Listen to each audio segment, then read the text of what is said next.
warmest regards as well to His Excellency, High Commissioner of India, Singapore.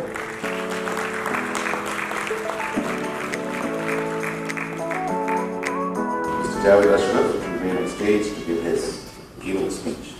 Honorable Senior Minister of State, Mr. G. Hong Tan. You wear two hats that are very important to the subject that we are discussing here today. As Senior Minister of State for Ministry of Trade and Industry, it's your responsibility to give a shape to the economy that responds to the needs of our time, which is increasingly driven by the digital economy. And in your role as in the Ministry of Education, you have to prepare the human resources to take full opportunity for the full use of the opportunities that the digital economy presents today. Mr. Rajkumar Chandra, you've been a wonderful spearhead of Little India, not just as an economic unit, but also as a heritage. And you've been a wonderful partner for us in taking our common endeavors forward. Ms. Joyce Kingsley, you actually represent what we are discussing today, the future of business. You and your team have shown that it is no longer the prerogative of men to run businesses and to do that effectively. And I think more and more we are seeing women in leadership positions and doing a marvelous job of it. You've demonstrated that again today along with your team, so congratulations to you as well. Ladies and gentlemen, this is a week in which we've just had a series of delegations from India. We've had our RCEP negotiations that just concluded today, and we are heading into another week of a flood of visitors, ministerial and official from India. It only is a snapshot of the depth and the intensity of relations between India and Singapore, but it is also a reflection of the imperatives of deeper economic engagement in an increasingly interconnected and globalized world. So in one sense, I wanted to also apologize that I'd only be here for a very short time, much as I always like to be in the company in Little India and of all the wonderful members that I've got to know in the course of my 1.5 years of stay here.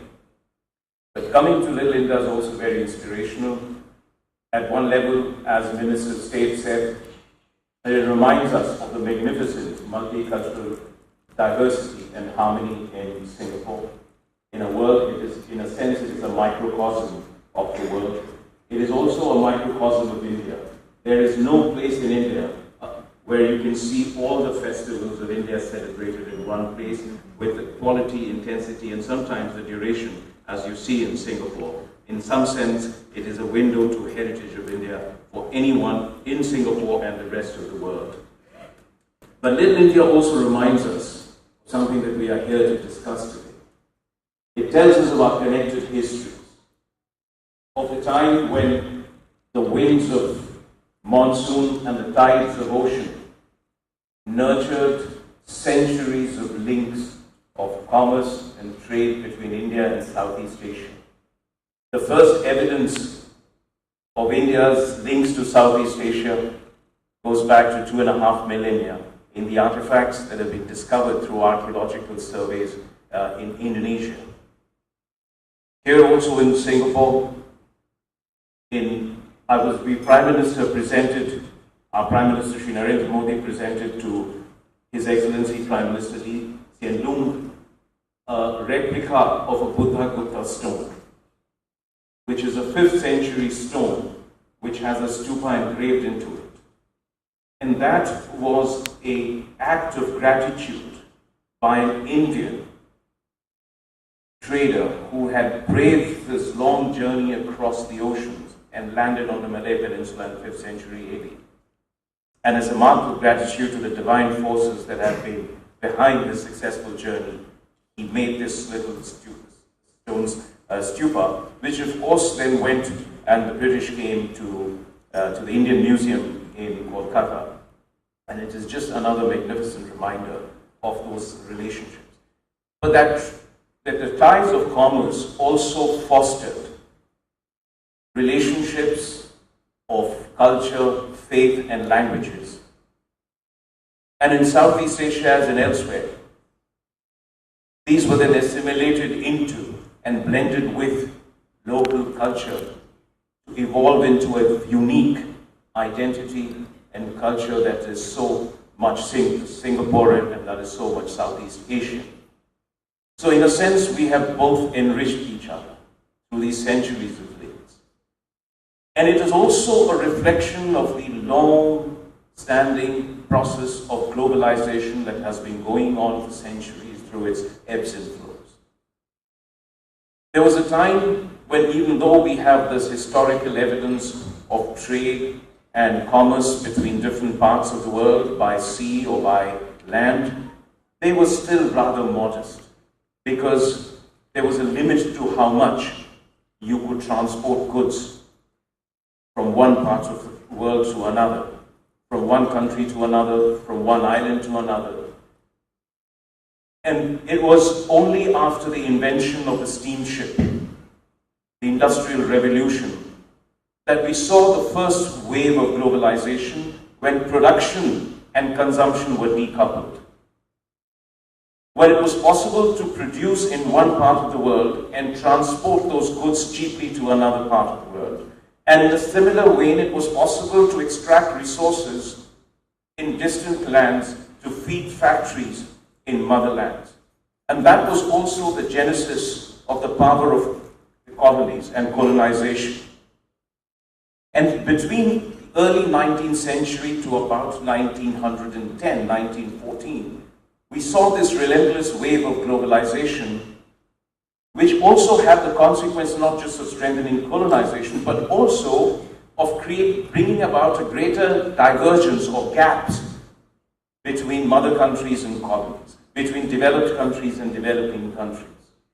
And it was the competition between the great powers that led at that time to World War I, which followed, therefore, after that was the Great Depression, the reaction against globalization, inward-looking trade practices, and that led to the horrible instabilities of the 30s and the great wars of the late 39 and 1940s. The next wave of globalization, which brings us to this point, started in the 1970s with the ICT revolution, the information and communication technology revolution. And what it fundamentally did was that in addition to decoupling production and consumption and enabling goods to move from one part of the world to another, it also began now to enable a flow of ideas, of know-how, and then of finances and technology. And that has produced this new wave of globalization, which has been a reverse flow in comparison to what we saw in the previous century. That is, it has led to an age of convergence, where economies now the gaps between economies are reducing. You've seen the rise of Asia as a consequence of that, starting with Japan, then the tiger economies of Southeast Asia, then Korea, and then China, and now it is spreading to India.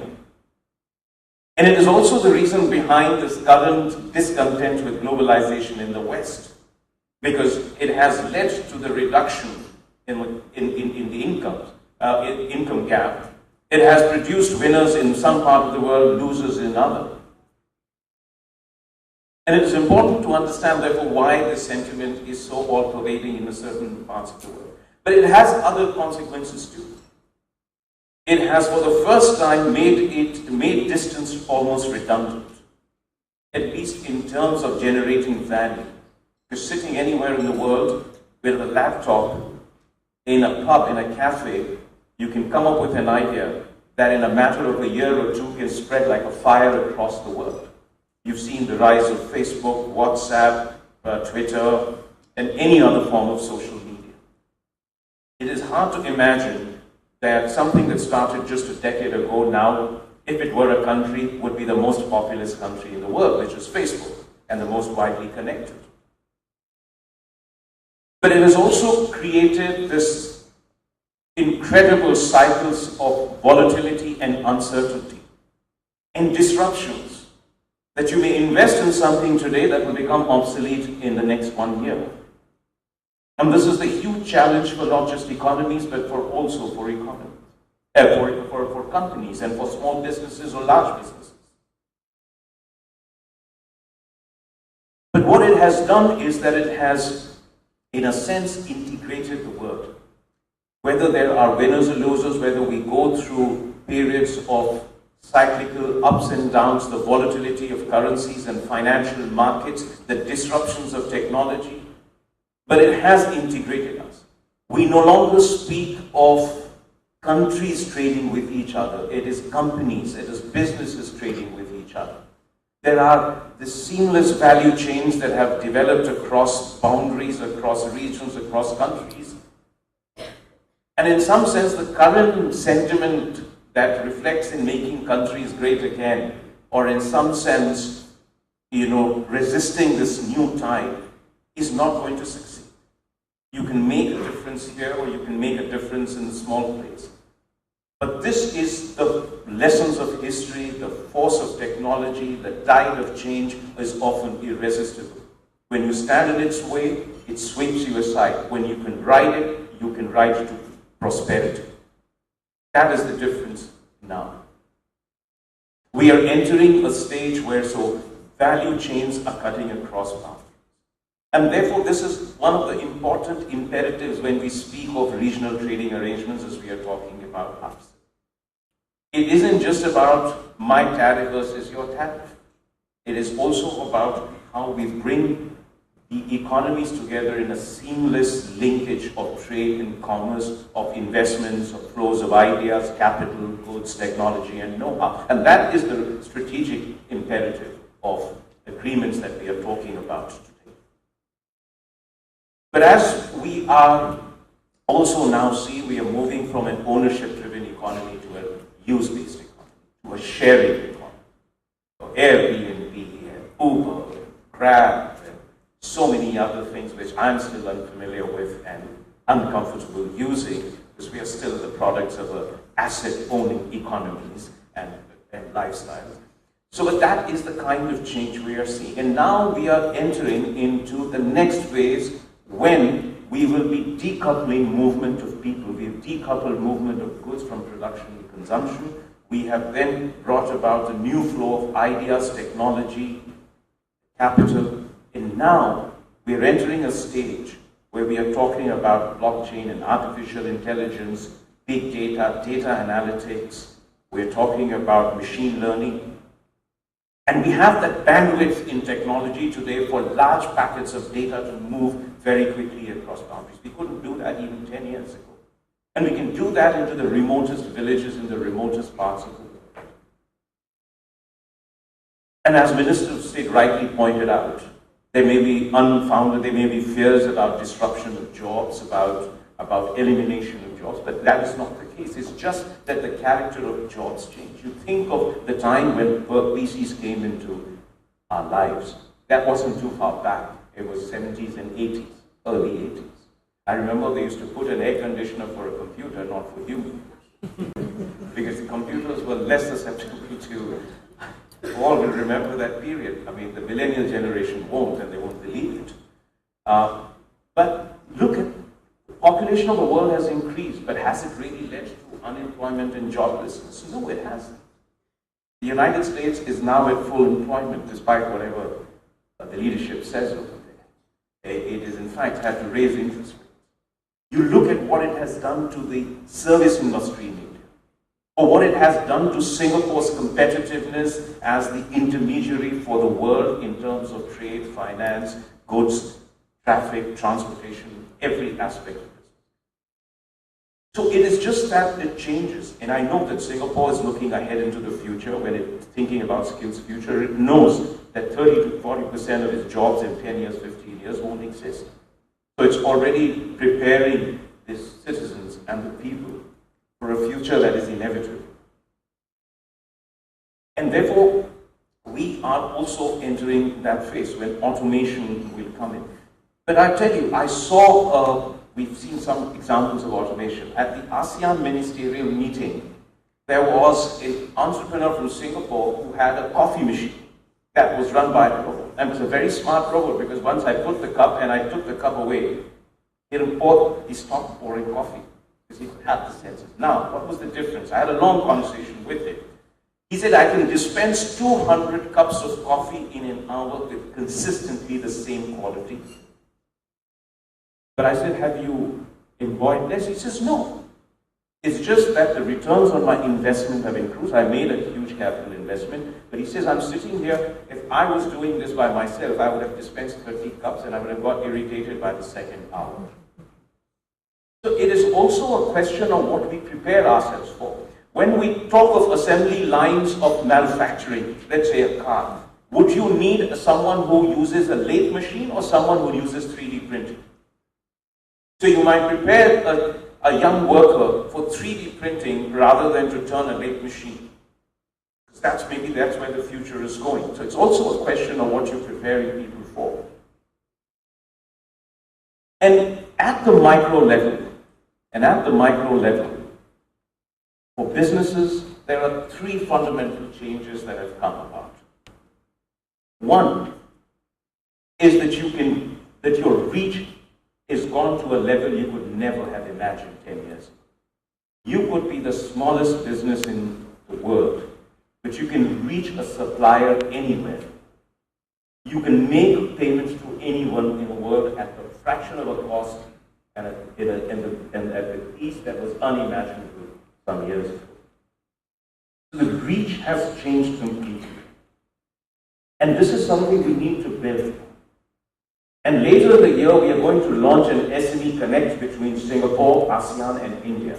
Because we are also a nation of 45 million small-scale and medium-scale industries.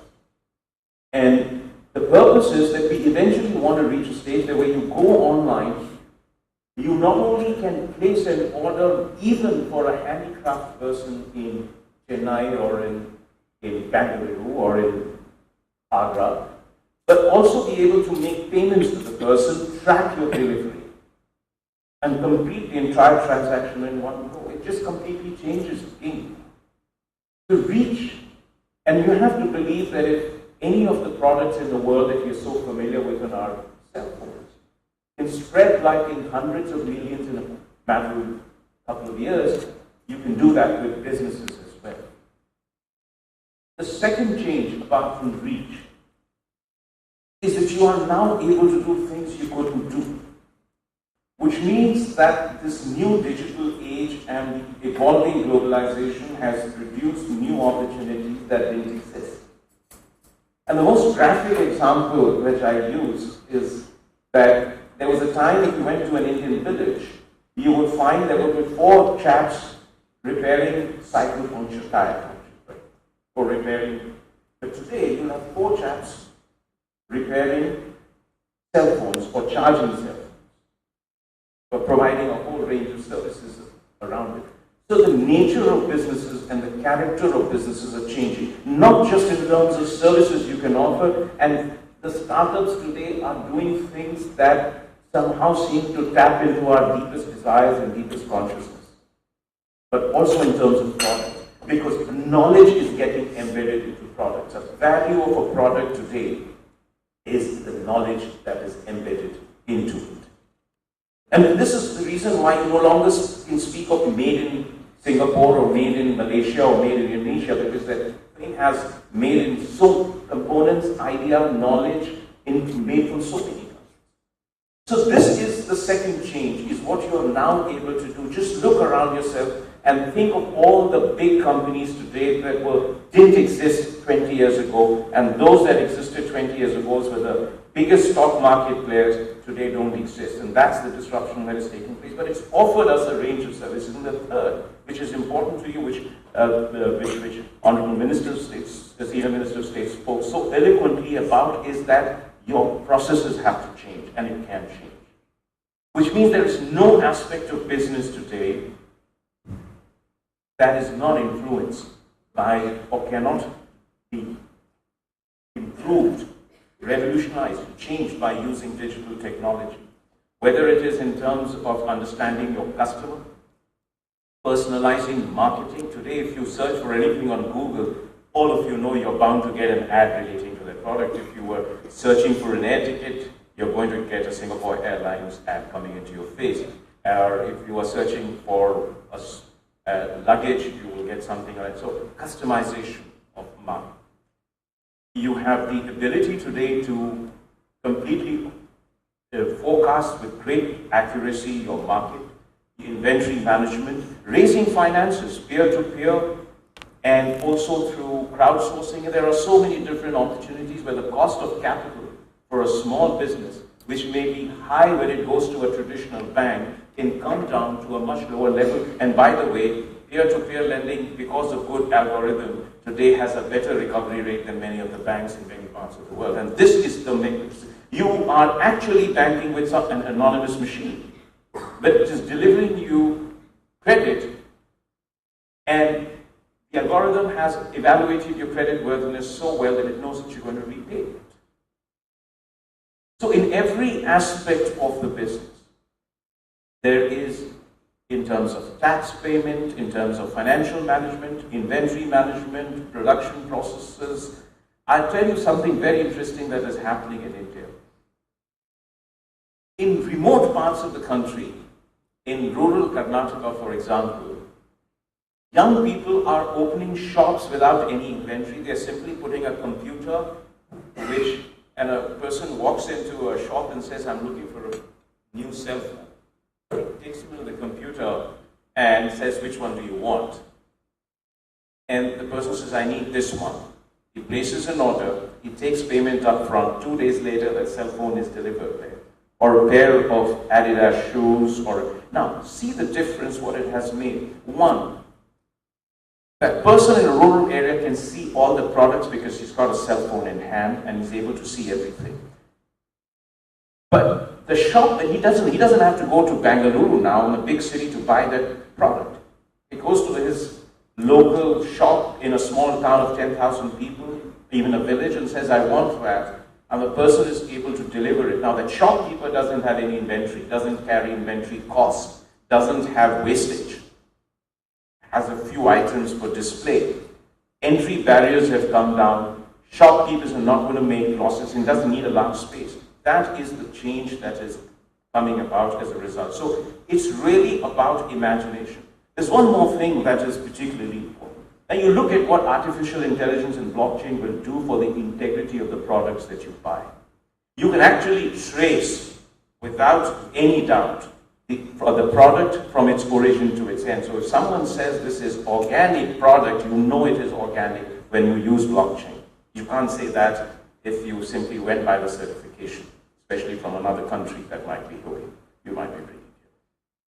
But there's two other things that businesses will now have to look at, which is unrelated to digitalization. And that is that environment is going to be an important thing. Today the consciousness has grown, so everything you do, people are going to ask questions on that. And the second is health. These two have become important imperatives. So you will see more and more the millennial generation asking questions of businesses. Is your business good for health? Is your business good for environment? You need to take that into account. That's the changing nature of business, and it's something that will grow. We see that digitalization changing India in a big way. You know, in a course of just 5 years, it has touched more than 1 billion lives. So in 3 years, we've opened 310 million bank accounts using, in 5 years, we have a digital biometric identity for 1.2 billion people of India, all at a cost of $1 per person in terms of collecting, storing, and disseminating information. We have now more than 1 billion phones. So this is a public platform of 1 billion biometrics, 1 billion cell phones, and 1 billion bank accounts. It's changing everything in India in terms of governance, in terms of delivery of service, in terms of the use. Now begun the process of installing 250 broadband connectivity to 250,000 village councils in India. We have reached 150,000, and that is creating a level of entrepreneurship across the 600,000 villages in India, which was unimaginable a few years ago. We have today 20,000 startups, the second largest startup in the world. Many of these are taking places not in Bangalore and Gurugram, Delhi, Mumbai, etc., but in small villages and tier towns. And for businesses, they need to tap into this vast potential that has opened up. And India and Singapore are also defining their future partnership in this digital economy. For Singapore, it is the Committee of the Future Economy, which has set the path last year. For India, it is this leap of the digital revolution, which is transforming everything that we are doing. So with Singapore, we have a roaring now relationship in the realm of startups and innovation. We started a platform, the High Commission of India, called India-Singapore Entrepreneurship Bridge, Inspreneur for short. We've had 2 editions. The first one had 700 people participating with 250 startups, 100 angel investors, and so many of them were working in the field of SMEs. We are looking at cybersecurity, fintech, we're looking at artificial intelligence and blockchain, and even more important, social impact. How we can use technology to make a difference to society in healthcare, education, water, affordable housing, aging processes. These are also huge business opportunities in the coming years with social impact. We are working together. It was in Singapore that we launched India's international launch we had the international launch of our financial products like RuPay credit and debit card, the Beam telephone payment application, and the first cross-border remittance application using India's unified payment interface, which is a nationwide platform for digital payments, and the first international cross-border remittance app using cell phone was launched from Singapore, which has made a big difference as it rolls out to workers in Singapore who can remit their money with convenience without wasting their time and at a fraction of the cost. We are working on how we can use artificial intelligence to respond to the challenges in blockchain, to respond to the emerging opportunities and challenges. And we have set up a joint working group on fintech. And our next objective is, as I was saying, is to plug our SMEs in Southeast Asia and in Singapore to the SMEs in India, to provide a package which enables them, using a single app, to place orders, to sell their products, and to track delivery, and to make and receive payments in it. So I think this is a great, and Singapore provides a fantastic ecosystem for this new age economy, the digital economy. India is a place where there is enormous innovation and scale taking place. And together, we can build a great future that leads us to competitive advantages in the new era, which will be driven more and more by the digital technology. So it's a great pleasure to have been here, but I will always leave it last thought that whatever happens in the world, there are still the enduring values that make all the difference, which is imagination, innovation, integrity, and inspiration. These will always remain the key to success, no matter what technology we have or how the world is changing. And I know that Singapore has a great amount of strength in each of these 4 I's that I have spoken about. So look forward to a much closer engagement with Singapore, much closer engagement with Lisha, and a much more prosperous and a robust relationship between the SME sectors of our 2 economies in the digital age. Thank you very much. Thank you.